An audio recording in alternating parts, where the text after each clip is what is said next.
Hello guys, চলে এসেছি আর খেলার খবর চ্যানেলে বিগ আপডেট নিয়ে। তো চলো বন্ধুরা, খুব গুরুত্বপূর্ণ আপডেট নিয়ে চলে এসেছি। ফুল ভিডিওটা দেখতে থাকো, স্কিপ করবে না। স্কিপ করলে কিন্তু ভিডিওর মধ্যে অনেক কিছু মিস করবে। এবং এই খেলার খবর চ্যানেলে যারা নতুন আছো, অবশ্যই খেলার খবর চ্যানেলটা সাবস্ক্রাইব করে পাশে থাকা ব্ল্যাক অ্যান্ড ঘন্টাটাকে ঢং করে বাজিয়ে দাও। বেশি বেশি লাইক এবং কমেন্ট করে দাও, যাতে মোটিভেট হয়ে তোমাদের এই খেলার খবর চ্যানেলে এই ফার্স্ট আপডেট দিতে পারি।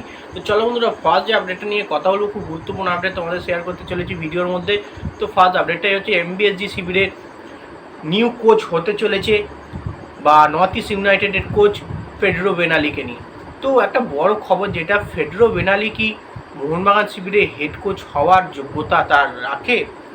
সঠিক কোচ কি ফেডেরো বেনালি হবে? ফেডেরো বেনালি কি হেড কোচ হওয়ার বড় দায়িত্ব নিতে পারবে? মানে এমনটা কিন্তু অনেক প্রশ্ন আসছে। যদিও নর্থ ইস্ট ইউনাইটেডকে একবারের জন্য চ্যাম্পিয়ন করিয়েছিল, তো আমরা দেখেছি সুপার কাপে, ডুরান্ড কাপে চ্যাম্পিয়ন করিয়েছিল ফেডেরো বেনালি। তো আইএসএলের মতো টুর্নামেন্টে যে ফেডেরো বেনালি কিন্তু খুব একটা তিনি নর্থ ইস্টে কিছু করাতে পারেননি। এবং এই মরশুমটা নর্থ ইস্ট টিমটা খুব যে ভালো ছিল তা কিন্তু নয়। এবং খুবই প্রশ্ন চিহ্ন উঠছে সব কিছুর দিক থেকেই, যে ফেডেরো বেনালি কি হেড কোচ হলে সঠিক কোচ হবে। তো সেক্ষেত্রে কোনো রকমই এখনও পর্যন্ত খবর পরিষ্কার আসছে না মোহনবাগান শিবিরের হেড কোচ কে হবে। নতুন মুখও কিছু আসছে, সে সমস্ত সঙ্গে কথাবার্তা কইবে। এবং বর্তমানে যে কোচ আছে সার্জিও লোবেরা, তার সঙ্গেও কিন্তু আলোচনা চালাচ্ছে মোহনবাগান ম্যানেজমেন্ট।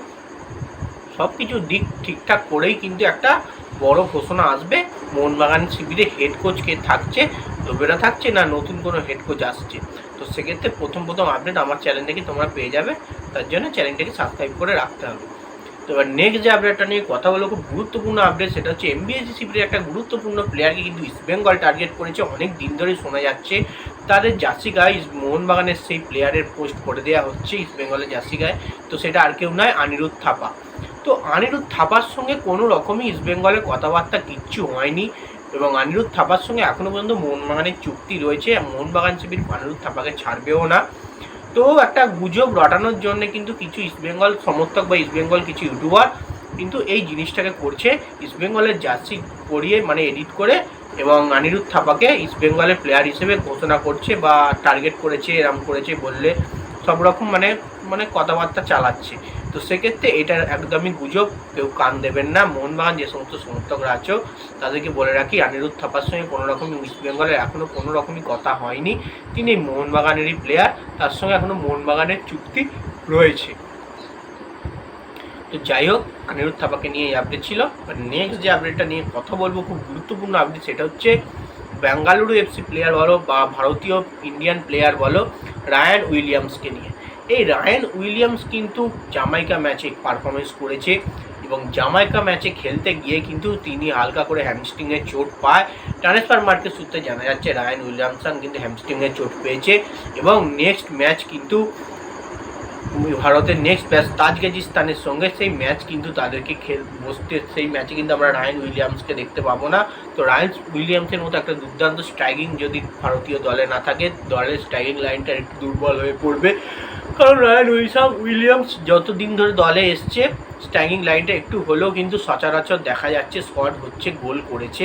তো সেক্ষেত্রে রায়ান উইলিয়ামসনের চোটের কারণে কিন্তু তাকে আমরা নেক্সট ম্যাচে মানে তাজকিস্তানের ম্যাচে কিন্তু আমরা দেখতে পাবো না ভারতীয় দলের জার্সি গায়ে। তো আশা রাখছি নেক্সট ম্যাচগুলোতে তিনি সুস্থ হয়ে তাড়াতাড়ি ফিরবেন, কারণ ভারতীয় দলের এখন খুবই অবস্থা খারাপ। ভারতীয় দল আবার 2-0 বলে জামাইকার কাছে হেরেছে। তো জয়ে ফিরতে হবে, ভালো জায়গায় আনতে হবে। তো নেক্সট এবং লাস্ট আপডেট যেটা নিয়ে কথা বলবো, খুব গুরুত্বপূর্ণ আপডেট, সেটা হচ্ছে ইস্টবেঙ্গল এফসি শিবিরের কর্মকর্তা দেবব্রত সরকার বা নিতু সরকার বললেই চলে। এই দেবব্রত সরকার কিন্তু একটা বড় ইঙ্গিত দিলেন অস্কার বুজন বা কোচ নিয়ে।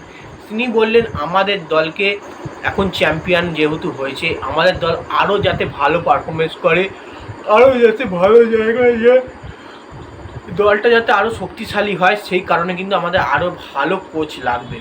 তো বেসিক্যালি তিনি একটা ইঙ্গিত দিলেন, অস্কার ভুজনের থেকেও কিন্তু আরও ভালো কোচ তাদের টার্গেটে রয়েছে, তারা টার্গেট করেছে। যদি সেই কোচকে তারা যদি কনভার্ট করতে পারে, দলে নিয়ে আসতে পারে, তাহলে কিন্তু অস্কার ভুজনের বিদায় ঘটবে, অস্কার ভুজনের শেষ ইস্টবেঙ্গল এফসি শিবিরের ম্যাচ। তো এমনই কিন্তু ইঙ্গিত দেবব্রত সরকার দিয়েছেন, তিনি কিন্তু চাইছেন আরও ভালো ধরনের কোচ দলে ইমপ্রুভ করতে। তো যাই হোক, এই আপডেট ছিল। ভিডিওটা যদি ভালো লেগে থাকে লাইক কমেন্ট শেয়ার সাবস্ক্রাইব করে পাশে থাকে। চলো বন্ধুরা, বাই।